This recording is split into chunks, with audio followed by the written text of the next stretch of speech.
عذاب میں مبتلا ہوئیں۔ یہودی اور عیسائی جو اپنے آپ کو اہل کتاب کہتے تھے مگر کتاب میں تحریف کر کے انبیاء علیہ السلام کے بارے میں غلط باتیں بیان کرتے تھے، ایسے ہی حضرت داؤد علیہ السلام کے بارے میں انتہائی غلیظ باتیں انہوں نے اپنی کتابوں میں لکھ رکھی تھی اور بیان کی جاتی تھیں۔ آیت نمبر 17 سے حضرت داؤد علیہ السلام کا ذکر شروع ہو رہا ہے۔ امام علی رضا علیہ السلام تمام لوگوں کی زبانوں کو جانتے تھے اور تمام لوگوں سے انہی کی زبانوں میں بات کرتے تھے۔ آپ تمام لوگوں سے زیادہ فصیح اور تمام لغات کو جاننے والے تھے۔ کسی نے امام سے سوال کیا کہ اے فرزند رسول، مجھے بہت تعجب ہے کہ آپ تمام لوگوں کی زبانوں کو جانتے ہیں۔ آپ نے فرمایا کہ میں اللہ کی طرف سے اس کی مخلوق پر حجت ہوں۔ اللہ تعالیٰ کسی کو کسی قوم پر حجت قرار نہیں دیتا جو ان کی زبان کو نہ جانتا ہو۔ امیر المومنین مولا علی علیہ السلام کا قول ہے کہ خدا نے ہمیں فصل خطاب عطا فرمایا۔ فصل خطاب سے تمام زبانوں کا علم رکھنا مراد ہے۔ امام جعفر صادق علیہ السلام نے فرمایا کہ جب اللہ تعالیٰ نے حضرت داؤد علیہ السلام کو زمین میں اپنا خلیفہ قرار دیا اور آپ پر زبور نازل فرمائی تو اللہ تعالیٰ نے پہاڑوں اور پرندوں کی طرف وحی فرمائی کہ تم سب داؤد علیہ السلام کے ساتھ مل کر میری تسبیح کرو۔ اس آیت میں ایک نعمت کا ذکر ہے کہ حضرت داؤد علیہ السلام کے ساتھ مل کر تمام پرندے تسبیح کیا کرتے تھے۔ یہ پرندے ان کے موتی تھے، ان کے ساتھ ہم آواز تھے۔ اواب سے مراد خدا کی طرف بازگشت کرنے والے، اور حضرت داؤد علیہ السلام کی حکومت کو خدا نے استحکام بخشا، اسے ہم نے علم عطا کیا اور عدل کے ساتھ فیصلہ کرنا بھی عطا کیا۔ اس آیت میں ایک اور نعمت کا ذکر ہو رہا ہے کہ حضرت داؤد علیہ السلام کے لیے پہاڑوں اور پرندوں کو مطیع کیا گیا تو ان کی حکومت کو بھی استحکام بخشا۔ وہ ہر بغاوت کو کچل دیتے تھے، ہر باغی دشمن کا مقابلہ کرتے اور اس کی سازشوں کو ناکام کر دیتے تھے۔ آیت میں حکمت کا بھی ذکر ہے، یعنی زندگی کا کوئی شعبہ ایسا نہیں جہاں حکمت کی ضرورت نہ ہو۔ سورہ بقرہ کی آیت نمبر 269 میں ارشاد ہوا کہ جس شخص کو حکمت مل گئی اس کو خیر کثیر مل گئی۔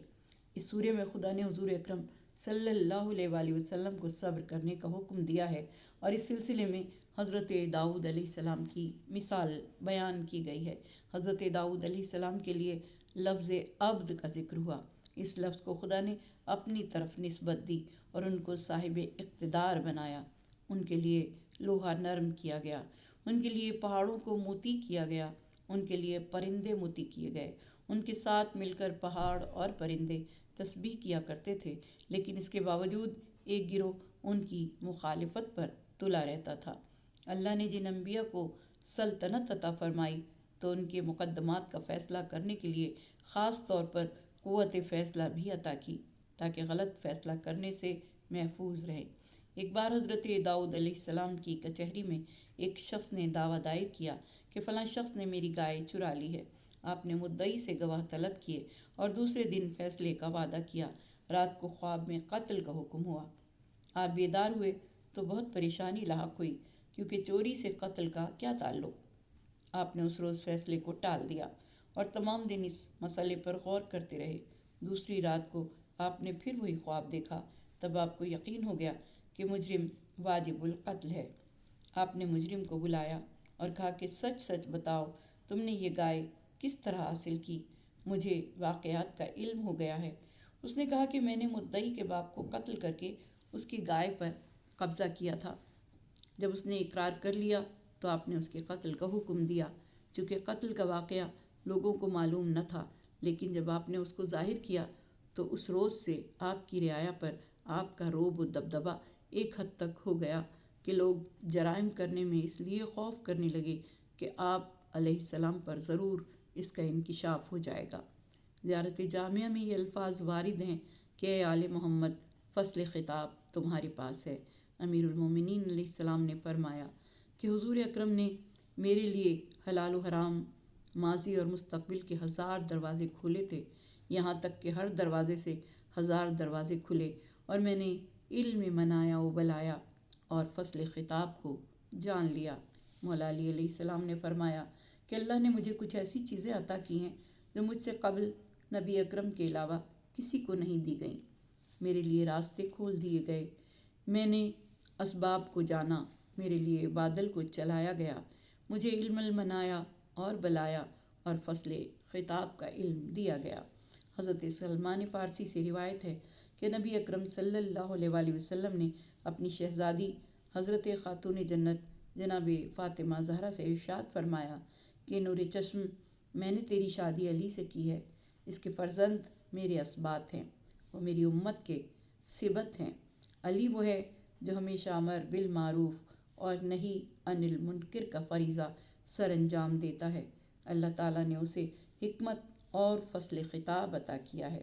امام محمد باقر علیہ السلام نے فرمایا کہ مولا علی فرماتے تھے کہ مجھے بار بار لوٹ کر آنا ہے، میں حکومتوں کو الٹنے والا ہوں، میں عصا اور مہر رکھنے والا ہوں، میں لوگوں سے کلام کرنے والا دعبہ ہوں۔ آپ نے فرمایا میں فصل الخطاب ہوں۔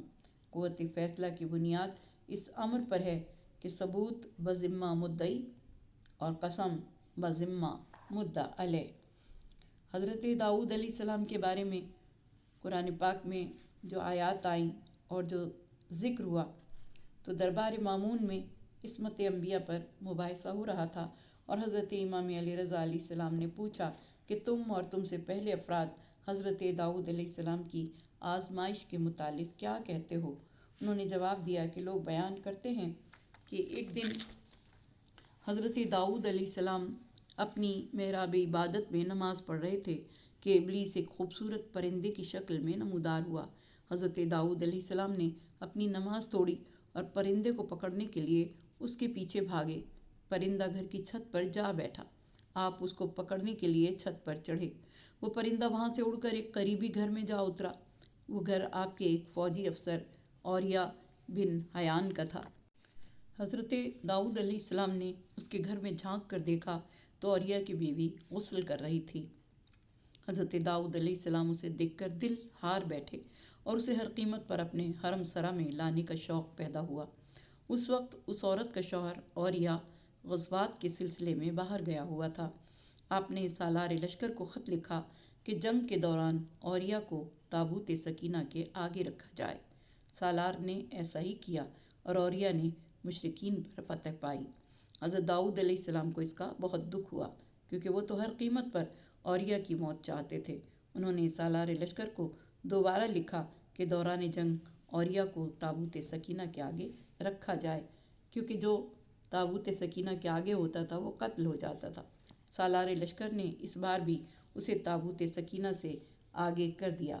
جنگ کے دوران اوریہ مشرکین کے ہاتھوں قتل ہو گیا۔ اس کے قتل ہونے کے بعد حضرت داؤد علیہ السلام نے اس کی بیوی سے شادی کر لی۔ اس سے پہلے 99 عورتیں ان کے حرم سرا میں شامل تھیں۔ اوریہ کی بیوی کے آنے سے آپ کی بیویوں کی تعداد 100 ہو گئی، اور اسی تناظر میں اللہ تعالیٰ نے انسانی شکل میں 2 فرشتے بھیجے جو ان کی عبادت گاہ کی دیوار پھلانگ کر آپ کے سامنے آئے۔ انہیں دیکھ کر آپ گھبرائے، لیکن انہوں نے کہا کہ آپ بالکل نہ گھبرائیں، ہم آپ سے ایک مقدمے کا فیصلہ کروانے آئے ہیں۔ ان میں سے ایک نے کہا کہ یہ میرا بھائی ہے، اس کے پاس 99 بھیڑیں ہیں، جبکہ میرے پاس صرف ایک بھیڑ ہے، اور یہ مجھ پر سختی کر رہا ہے کہ میں اپنی بھیڑ اس کے سپرد کر دوں۔ آپ نے فریق ثانی کا بیان نہ سنا اور فوراً فیصلہ دیا کہ اس نے تجھ سے ایک بھیڑ کا سوال کر کے تجھ پر زیادتی کی ہے۔ اس کے بعد فرشتے چلے گئے۔ حضرت داؤد علیہ السلام کو معلوم ہوا کہ یہ دراصل ان کی آزمائش تھی اور انہیں ان کی حرکت پر متنبہ کیا گیا ہے، تو آپ سجدے میں گر پڑے اور کافی عرصے تک توبہ و استغفار کرتے رہے۔ آخر کار اللہ کو ان پر رحم آیا اور ان کی توبہ قبول کی۔ یہ سنا تو حضرت امام علی رضا علیہ السلام نے اظہار افسوس کے لیے اپنا ہاتھ اپنی پیشانی پر مارا اور کلمہ استرجاع یعنی انا للہ و انا الیہ راجعون پڑھا اور فرمایا تم لوگوں پر افسوس ہے کہ تم لوگ نبی پر الزام عائد کرتے ہو کہ اسے نماز کی کوئی فکر ہی نہیں تھی، اور انہوں نے نماز توڑ دی اور ایک پرندے کے پیچھے بھاگنے لگے۔ پھر انہوں نے ان پر عشق بازی کا الزام عائد کیا۔ پھر تم نے ان پر ایک اور شخص کو قتل کرانے کا بھی الزام عائد کیا۔ تب آپ سے سوال کیا گیا کہ فرزند رسول آپ ہی بتائیں کہ حقیقت کیا ہے۔